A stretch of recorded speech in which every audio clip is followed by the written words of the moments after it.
Hey guys, Grifton here, and today we are talking about trinkets, the categories, how best to use them, and stay tuned because we're also going to talk about the amazing trinkets coming out in Phase 5. Now the reason I wanted to discuss all of this is because someone asked me what the best trinkets are for a bear, and I honestly felt it was better to explain the types first before answering. So if you aren't familiar with bear trinkets, I've broken them down into categories. You have EHP trinkets, trinkets that make you survive longer. Those are your stam trinkets, armor trinkets, dodge, defense trinkets. They all fall into this category and they're great for preventing you from dying. Tanks are usually alone in going after these. The next set of trinkets are the threat trinkets. These have stats on that help you generate more threat. These are also the ones that tend to have a chance on hit proc.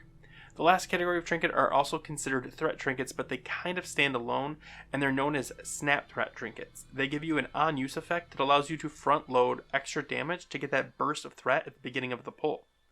Now, some trinkets can fall into multiple categories, but usually have a clear usage in one or the other. The exception is Badger Tenacity, which falls into the EHP trinkets, but because of its very good on-use ability, it can be used as a snap threat trinket, though it's definitely not going to be a top contender in that category. Trinkets are a great tool to adjust your gear set for a particular encounter. For instance, if you're going to main tank a boss, Snap Threat is very helpful for that initial pull. If you don't know, the first 10 seconds of a fight tends to be the most dangerous, and if you don't have a solid threat lead, a damage crit from a caster or a healing crit from a healer could cause some serious issues you might not be able to recover from. Another scenario might be an elemental mob like the fire elementals on Illidan. Wearing armor for that fight doesn't have any advantage as they do elemental damage, but putting on a stamina trinket might give you that extra survivability that you need. So you can see how trinkets might not cover it when answering what is the best, but maybe we can discuss trinkets by category to give you a better picture of each. So let's talk the EHP trinkets first. So for EHP, the name of the game is not dying. Some types that fall into this category are armor trinkets, stamina trinkets, which are numerous in option, and crit immunity trinkets. Now, Badger Tenacity is great for increasing your armor. It gives you about 1700 more armor, not counting its on use, that will also boost your armor, crit, and dodge, making it not just a snap threat cooldown, but also a damage reduction cooldown.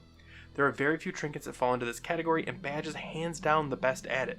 If you don't have this trinket, I highly recommend it.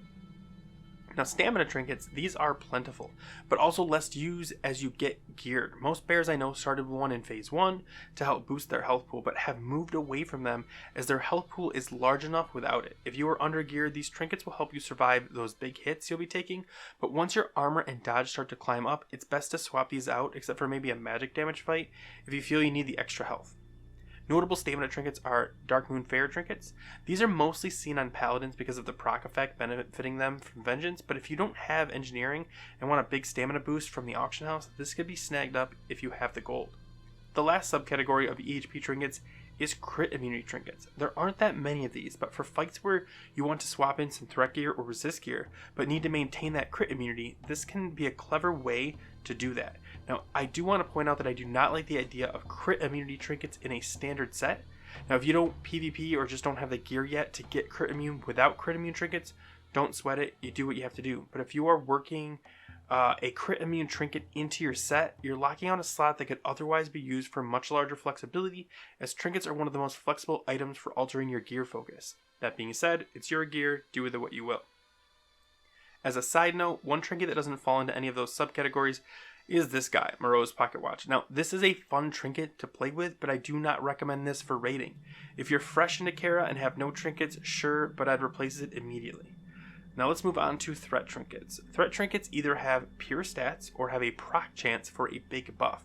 These are great for fights where you don't need the extra EHP but could use some extra hit, expertise, or just pure damage. I know a lot of people that run double threat trinkets, and there's absolutely nothing wrong with that as long as you aren't bothered with snap threat. The biggest headache with threat trinkets as well as snap threat trinkets are the shared desire with the physical DPS that also want these. Tank gearing and DPS gearing are a balance. You always want your DPS pumping, but a tank needs to hold threat, so you can't be completely ignored. I will tell you that we had some good luck with DST dropping for our hunters, so I was able to snag Tsunami Talisman up pretty easily. There are also a few new threat trinkets coming out in Phase 5, and honestly, they blow most, if not all, other threat trinkets away for bears. So stay tuned as we'll be talking about them more. The last category are the snap threat trinkets. Now these are exactly what they sound like. They help you quickly generate threat through an on-use that boosts their damage. Most bears will run one of these anytime they main tank to ensure the threat lead in the first few seconds of the fight. Some of these are easier to get than others, and yes, that blue non-heroic dungeon trinket is meant to be here. It is great for that quick snap. Now that we've discussed, let me tell you my favorite trinkets for each category. Now, as far as EHP goes, my go-to is pretty obviously Badger Tenacity. It can work in a lot of scenarios. And the Baby Snap threat is great when you don't want to sacrifice armor but still want the initial threat. I also carry a Shadow Moon Insignia when I want to take off a piece or two of resilience gear and boost my stats or put on some resistance gear.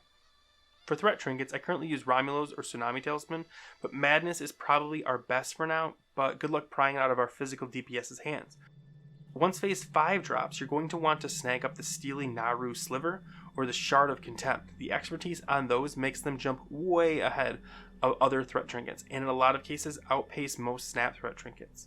For snap threat, in Zolomon there's a handy trinket called Berserker's Call that is really nice, and Abacus of Violent Odds that honestly pumps for a blue non-heroic. If you're a fresh bear, get Abacus. If you're not, try it out. Now, for threat in general, the Resident Nerd of Druids, Nerd Egghead, put out this trinket TPS value list that includes phase 5. This should give you an idea of how good each trinket is and hopefully help you make a better decision on which trinkets you're going to get. But that about covers it. If you have any questions, throw them in the comments. I hope this video was helpful, and as always guys, take care.